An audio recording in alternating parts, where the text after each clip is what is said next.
రాష్ట్రం ఆంధ్రప్రదేశ్ రావడానికి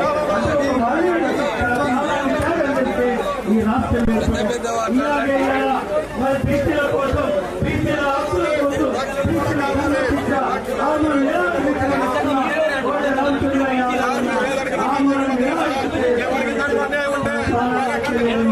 ఇక్కడున్న వర్గాలకు రాజకీయ అధికారం కావాలంటున్నారు. ఏం కావాలంటున్నారు? ఈ రాజ్యంలో వాటా కావాలంటున్నారు. ఈ సంపదలలో వాటా కావాలంటున్నారు.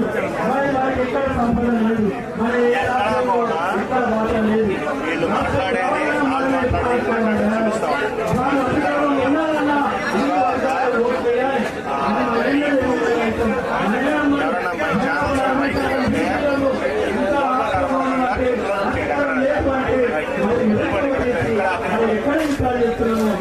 బీసీ సమాజమా వేదములరా విద్యావంతులరా ముఖ్యంగా కుల సంఘాలు బీసీ సంఘాలు మరి కర్మ వేసుకోవాల్సిన సందర్భం